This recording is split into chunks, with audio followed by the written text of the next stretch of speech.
de América Latina, en particular en Bolivia. ¿Cuántos años llevamos de subvención, Gonzalo? Muchas gracias, bienvenido. Buenas noches, gracias por la invitación. Bueno, este tema, ¿cuántos años ya llevamos con la subvención? Lo que pasa es que, a ver, la subvención hay que medirla en relación al precio del petróleo, ¿no es cierto? La subvención ha estado variando desde que el precio de la gasolina y en especial del diésel han estado alrededor de 3.74 y un poco más el diésel. Entonces, ¿cómo se calcula? O sea, el precio del petróleo a nivel boliviano está alrededor de 34, 35 dólares. Entonces, cuando el precio internacional estaba en 110 dólares, pues era muchísimo el subsidio, que llegó a ser 1.000 millones de dólares. Pero ahora que el precio está alrededor de 55, 60 dólares, el subsidio debe estar aproximadamente la mitad. Sigue siendo un valor importantísimo, ¿no es cierto?, para el país, pero sin embargo hay que tener mucho cuidado en cómo se calcula eso, porque también hay que ver el impacto positivo que eso tiene sobre la transferencia de ingresos para la gente más pobre, que tiene, digamos, que vive mucho, que necesita de producción, que necesita de transporte relativamente barato, dado que nuestros salarios son bajos también. Entonces, es una ecuación compleja de administrar. Pero lo que sorprende en América Latina, y algo parecido ha pasado en Argentina y ahora vuelve a pasar en Ecuador, es cómo nos movemos de manera pendular, ¿no es cierto? Generamos déficits públicos muy elevados, con gastos excesivos en muchas cosas, y no tenemos otra alternativa, aparentemente, que dar gasolina. Entonces es un péndulo perverso, ¿no es cierto?, que desequilibra las sociedades, que genera conflictos legítimos, ¿no es cierto?, de gente que se preocupa justamente con la canasta familiar, pero muestra una falta de innovación, de creatividad en formas de lidiar con estos problemas que evidentemente son complejos, porque nosotros pasamos por periodos de mucho gasto público, muchas inversiones que no tienen retornos y demás cosas. Se crea un agujero fiscal y decimos, ahora, ¿cómo lo cerramos? Y nos abrazamos nuevamente el Fondo Monetario Internacional, que tiene la vieja receta del gasolinazo o del incremento de los precios o este incremento de deudas a cambio de políticas muy cerradas, ¿no? Entonces aquí se aplaza tanto el gobierno en Ecuador como también esta visión retrógrada, atrasada del Fondo Monetario Internacional, que la única manera de cerrar déficit público es a través de gasolinas. El precio medio de la gasolina regular en América Latina ronda los 0,86 dólares por litro, según el índice global Petroprice, con datos semanales del 30 de septiembre, estoy hablando hasta hace una semana. En esta región, en América Latina, hay extremos. El lado más bajo, Venezuela, tiene costos equivalentes a 0.001 por litro, mientras que en el otro está Uruguay, que es el país donde más se paga por cada litro, que es $1.49. El precio de la gasolina en América Latina: Argentina 0.84, Bolivia está 0.54. Hazme tu comentario sobre estos temas de subvencionar, el costo que ya tiene para cada país, lo que significa el lado positivo, el lado negativo, con un poquito más de detalle, ya quedándonos en Bolivia. Bueno, evidentemente, como tú dices, nosotros somos el país con el precio de la gasolina, digamos, más barata después de Venezuela, ¿no? El resto está por 0.80, 1, 0.90, en fin, ¿no es cierto? Cambia radicalmente eso. Ahora, los precios de la gasolina es un precio muy importante en la economía, es un precio sol, alumbra los otros precios. Cambia el precio de la gasolina, ¿no es cierto?, inmediatamente otros precios le siguen, por ejemplo, el precio del transporte, el precio de los alimentos, el precio de algunos bienes y servicios, porque todos colocan una referencia a ese precio. Es un factor que genera inflación. Es un factor que cuando se produce un gasolinazo, sin duda alguna, se produce un traspaso a los agentes económicos, las empresas y las personas se defienden frente a un incremento de precios, repasando el precio del aumento de la gasolina al precio del bien que venden, ¿no? Ahora, es un mecanismo de distribución de renta que se ha generado ya hace muchísimos años, ¿no es cierto? Y está asociado a que los recursos naturales, el petróleo, el gas, son de los bolivianos, y por lo tanto los gobiernos tienen la obligación de, a través de los precios, pasar parte de esa transferencia, pasar parte de esa riqueza. Entonces, estos subsidios que existen, que depende un poco del precio del petróleo, nacional y el precio internacional buscan una distribución de la renta entre la gente más pobre. Sin embargo, son subsidios ciegos, porque generan también un apoyo a gente que no necesita, ¿no es cierto? Gente que tiene 2, 3 automóviles, gente que tiene mucho más ingresos que el promedio nacional, gente que produce, digamos, con subsidio algún bien o servicio. Entonces tiene esos dos lados. Por una parte es un buen distribuidor de rentas, de ingresos, mejora la situación social de probablemente los más necesitados. Sin embargo, es un impuesto o es un subsidio ciego, porque está beneficiando también al más rico, porque cuando uno va a la gasolinera y pone 1 litro de gasolina, pues ese litro no distingue entre el rico y el pobre. Entonces, eso genera también ciertas distorsiones, ¿no? Entonces, este es un tema que históricamente ha estado en los países, y también jugar con el precio de la gasolina es muy fácil para conseguir recursos rápidamente. Es lo que pasó durante los años 84, 85 en Bolivia, cuando dimos un gasolinazo. Es un gran recaudador, recaudas inmediatamente, sin mucha institucionalidad, no tienes que perseguir a nadie. Vas a la gasolina y ya estás pagando más, ¿no es cierto? Entonces, tiene un efecto de eficiencia en la gestión, de generar recursos. Pero obviamente, cuando aumente el precio de la gasolina, los otros precios de la economía se desalinean y generan pues muchísimo malestar social, ¿no? Como tú dices, el precio de los combustibles es uno de los temas más sensibles para los bolsillos de los consumidores, pero sean propietarios o no de un vehículo. Vemos en el Ecuador cómo el gremio de los transportistas bloqueó carreteras. Acá se habla del agro cruceño con la subvención del diésel, en fin. Sin embargo, cuando se paga por 1 litro de combustible, no solo determina cuánto gasta una persona que utiliza su automóvil, sino que también influye en los precios de los productos básicos, y es un factor que genera inflación, como te preguntaba. Sí. ¿Cuán sostenible puede ser una subvención? Bueno, depende de muchas cosas, depende de la salud fiscal fundamentalmente. En la medida en que tú tienes un déficit público elevado, y en Ecuador están hablando de 3, 4, hasta 5% del PIB, puede ser una situación difícil, que el gobierno necesite ingresos desesperadamente, ¿no? Entonces es la manera más fácil de conseguir rentas de parte de la gente, pero su impacto es venenoso, es malo, ¿no es cierto? Está en el conjunto de malas ideas que tenemos en América Latina, pero que persistentemente volvemos a ellas. Pueden haber otras formas de conseguir ingresos, pero dependen de ingenierías políticas más sofisticadas, como los pactos fiscales, por ejemplo. Dependen de que otros grupos en la economía paguen impuestos. Si bien la presión tributaria, que es el porcentaje de impuestos que paga la población en América Latina, está alrededor de 20-25%, en Europa está alrededor de 30-40%, hay ciertos grupos que no pagan impuestos, ¿no es cierto? Y se benefician de los subsidios a la gasolina.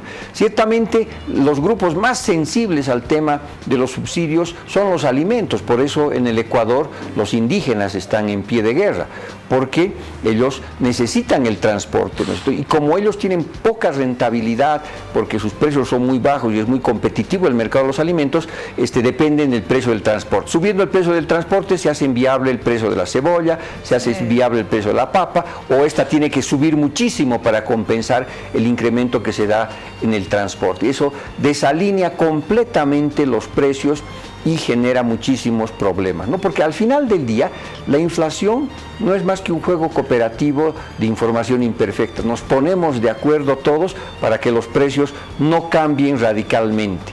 El rato que uno se desarticula, todo el mundo quiere hacer. Imagínate en un estadio, todo el mundo sentado viendo el partido. Pero si en algún grupo se levanta o quiere ver en otra posición, va a perjudicar a los otros aumentan sus precios y se da una corrida precios-salarios que a veces es muy difícil controlar. Por eso, una de las anclas contra la inflación, sin duda alguna, es el precio de la gasolina. En el caso boliviano y en América Latina es lo mismo, pero también el tipo de cambio, es el otro precio sol. Hay 2 soles, ¿no es cierto?, de la economía, que los tienes que regular, controlar muy bien, porque si no, contagian al resto los precios cuando se desarticulan. Antes de entrar al tema del tipo de cambio, ¿qué pasa, por ejemplo, cuando vas como que liberando los precios en un proceso gradual con el tema del como un gasolinazo, como Sí. lo que pasó en la última década en México, que han ido con un proceso gradual de liberación de precios y que para que haya una reducción del subsidio mensual. ¿Es saludable hacer esto? Yo creo que depende un poco del contexto político, ¿no? Es muy difícil que cuando tienes a una población acostumbrada a que el precio de la energía sea muy barata y que la gente crea que eso tiene que ser así porque hace parte de una distribución del ingreso de parte del Estado, porque los recursos naturales, en este caso el petróleo, es de propiedad del Estado y de la población, en este caso los bolivianos, los ecuatorianos, los venezolanos. En las expectativas de la gente, esto es como un derecho adquirido. Entonces, salir de eso es un proceso muy, muy complicado, porque detrás de eso hay un pacto implícito social de que los precios no se van a mover de esa manera. Hay experiencias como la mexicana que han ido poco a poco, pero hay también experiencias como en Irán. En Irán han dado un gasolinazo, pero que lo han preparado por 2 años. Han hecho que todos los iraníes tengan una cuenta del banco. Y todos los meses el gobierno ha ido depositando por anticipado una cantidad de dinero por 2 años para crear una especie de colchón para los ciudadanos. Después se dio el gasolinazo y de alguna manera, ¿no es cierto?, eso compensó. Pero es muy difícil, muy complejo, ¿no es cierto?, porque desarticulas completamente la estructura de los precios y depende mucho de la institucionalidad, de la capacidad del Estado para poder hacer eso, porque insisto, los precios relativos más o menos equilibrados con una inflación entre 3 y 4% representan un equilibrio social, es un pacto social que se manifiesta a través de que todos sabemos que los precios van a ser bajos. Se rompe uno de esos ejes articuladores, que es el precio de la gasolina, se desarma completamente las cosas. Volver a armar eso es complejo.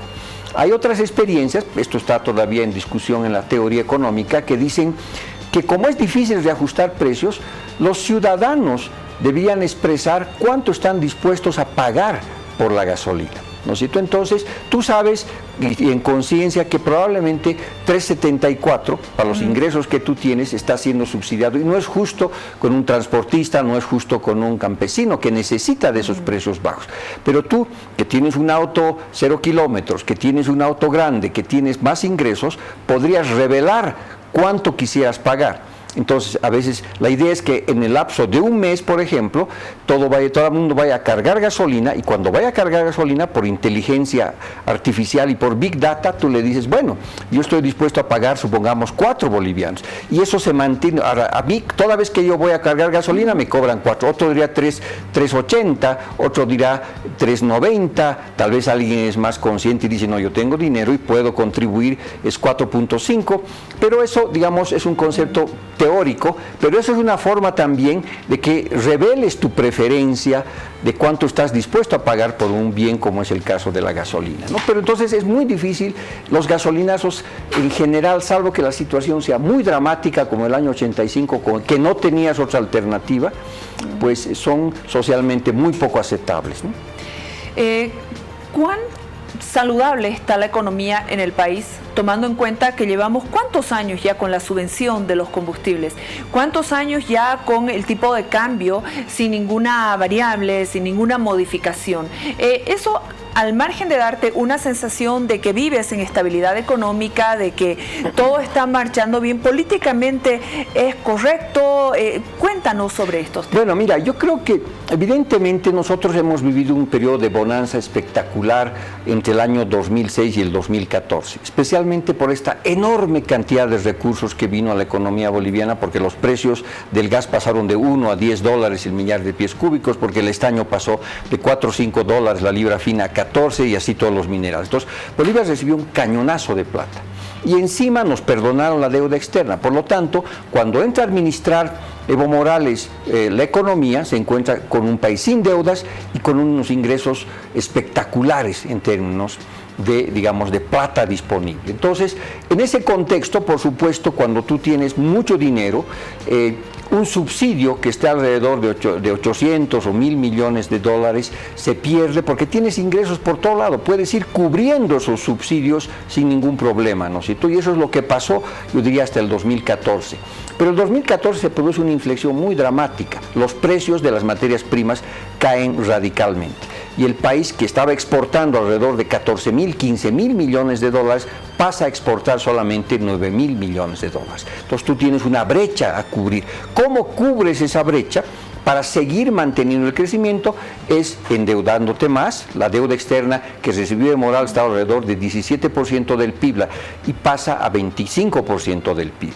Aumenta el déficit público, ya son 5 años que nosotros tenemos déficit públicos continuos y sostenibles. Si sumamos desde el 2014 al 2008, que son 5 años, estamos con un déficit público acumulado de 12.000 millones de dólares, eso es casi el 12% del Producto Interno Bruto. Por otra parte, teníamos una cajita de reservas internacionales, que era como un chanchito, pero hemos ido sacando sistemáticamente dinero de ese tipo de cosas. Entonces, el crecimiento, la inflexión se produce en el 2014, 15, 16, 17, 18, se desacelera el crecimiento de la economía. De 6.8 baja a 4 en la actualidad, ¿no? Sistemáticamente. Y nosotros, para mantener ese crecimiento, hemos estado endeudándonos, generando déficit público y gastando reservas internacionales. Si tú sumas lo que es el déficit público más la pérdida de reservas internacionales, para que más una idea así general, hemos estado desahorrando 10 millones de dólares diarios, ¿no es cierto? Es decir, el Estado boliviano, ya sea por déficit público, ya sea por pérdida de reservas internacionales, pierde alrededor de 10 millones de dólares por día para mantener este crecimiento. Lo cual en principio estaría bien, ¿no es cierto?, si es que a futuro tú vas a poder recuperar esa plata. Si no vas a poder recuperar esa plata, el gobierno dice, no se preocupen, estoy invirtiendo y gastando bien.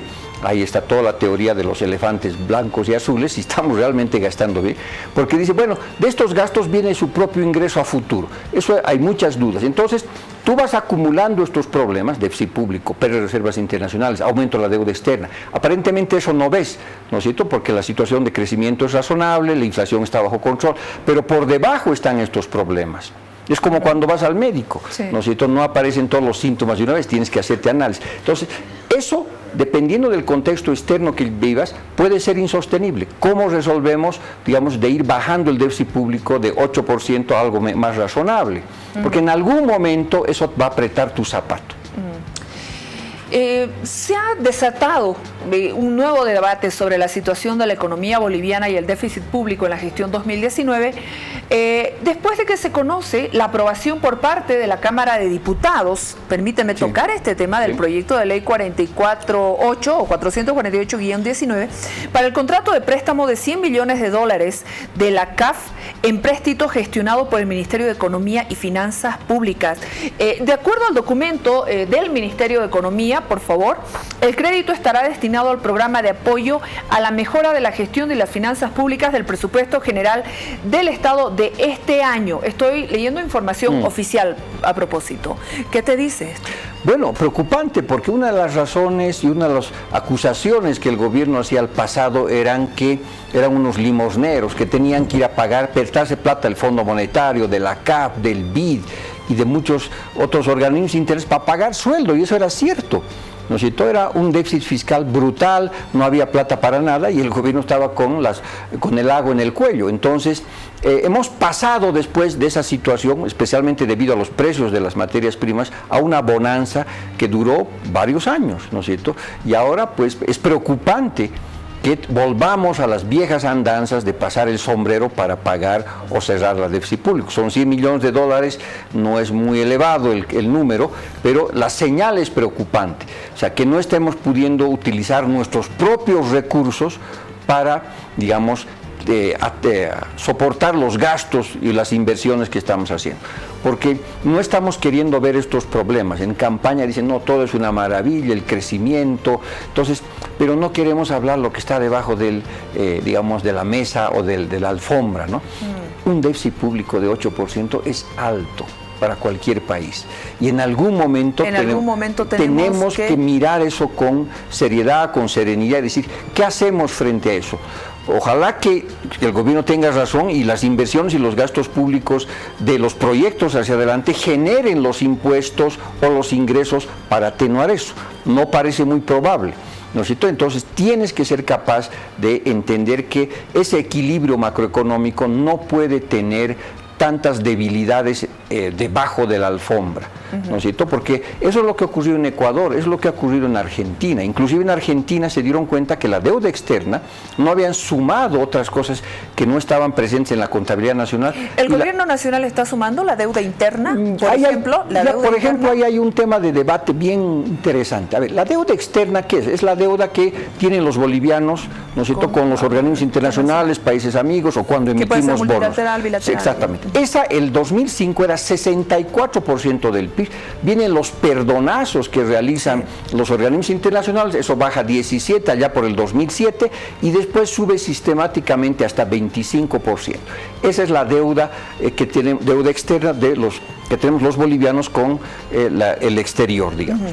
Pero no es la única deuda, nos deben a nosotros también, hay la deuda interna. De la que muy poco se habla. Se habla poquísimo, pero es deuda al fin. Claro. ¿No es cierto? Entonces, cuando tú sumas esa deuda, estamos alrededor de 33-34% del PIB. Entonces uno dice, ya las cosas se complican, porque el gobierno insiste, dice, hasta el 50% sería un límite espectacular, así lo recomienda la CAF, la CAN, ¿no es cierto? Y sería un parámetro de referencia. Pero si sumamos a esa deuda, la deuda que tiene Yacimientos, ENDE, hasta el teleférico con el Banco Central, estamos hablando ya de 54% del PIB, ¿no es cierto? Entonces, la situación financiera de un país no puede ser vista de manera aislada. Tienes que ver el conjunto de deudas que tienes que ver el conjunto de ingresos que tienes que ver el conjunto de posibilidades que tienes para resolver eso. Por lo tanto, por eso preocupa mucho que funcionen o no las empresas públicas. A algunas les irá bien, a otras mal, porque es una deuda que en algún momento va a tener un peso sobre el Banco Central.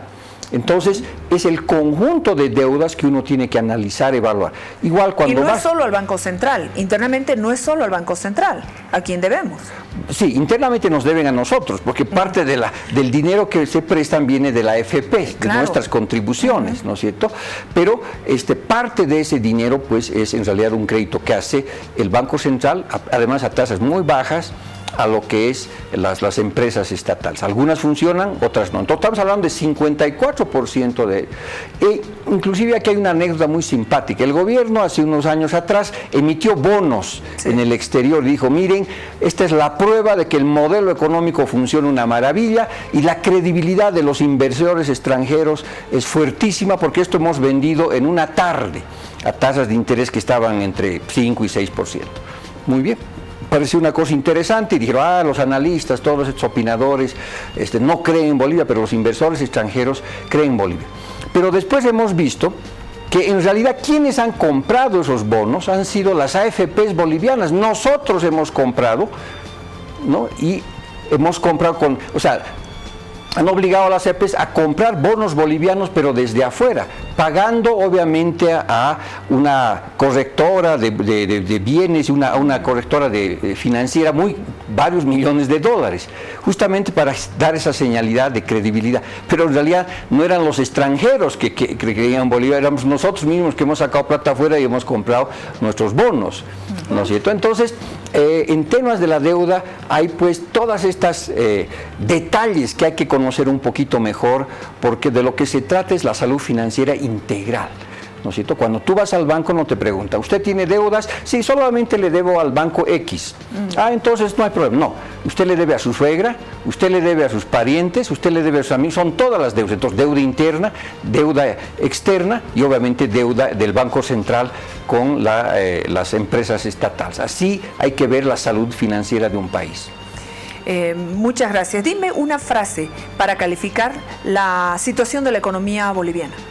Yo diría que en este momento estamos en una situación de desaceleración económica con focos rojos que deberíamos trabajarlos en el corto plazo. Déficit público, pérdida de reservas internacionales, apreciación cambiaria y obviamente también reducción de la productividad y la competitividad. No se va a tomar ninguna acción mientras estemos en un tiempo de elecciones. No, claro, porque ahora de lo que se trata, especialmente, digamos, en el caso del gobierno, ha hecho que la estabilidad económica y el crecimiento sea su carta de presentación fundamental. El aparato estatal, a través del Ministerio de Economía, de Planificación, han salido con todo a mostrar la foto macroeconómica, donde todo el mundo está bien peinado, lavado, ¿no es cierto? Y dicen, miren, somos únicos en América Latina creciendo. Pero con datos y cifras. Claro, y con datos, ¿no?, y cifras, sí, han ido a salir, pero no cuentan toda la historia, ¿no es cierto? Porque te dicen el crecimiento es el más elevado, pero no te dicen del déficit público, claro, y el costo que eso está teniendo. No te dicen la pobreza ha bajado, inclusive tú mencionabas que en realidad la pobreza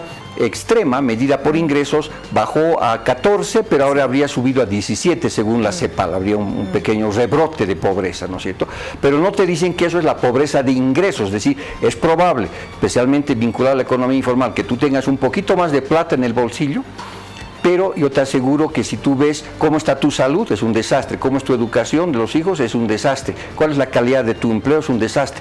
Por eso, ¿no es cierto?, hay organismos como el CEDLA que ha medido la pobreza multidimensional, no solamente la pobreza vinculada a dinero, ¿no es cierto?, porque pobreza extrema dices, ¿con cuántos bolivianos viven con menos de $1? Esos son pobres extremos. ¿Y cuántos bolivianos viven con mayor a $1? Los 7 bolivianos, esos son no pobres. Entonces, esa es una medida de pobreza, pero no te hablan de la multidimensionalidad de la pobreza, de los otros indicadores sociales donde uno claramente ve que hay dificultades, ¿no? Entonces, yo diría que es muy importante en este periodo electoral intentar sincerar y ver realmente lo que está pasando, porque el gobierno que venga tiene que hablar con la verdad.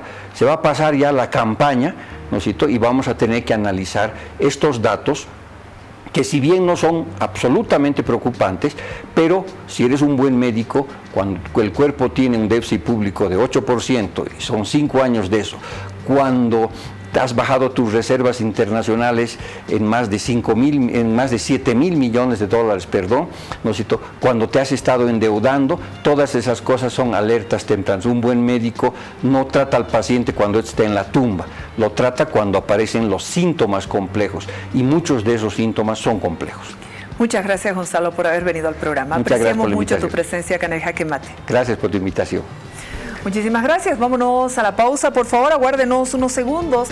Enseguida tenemos más para compartir con ustedes. Tenemos importante información sobre turismo y también estaremos con críticos del cine para hablar de El Joker. Aguárdenos, tenemos más.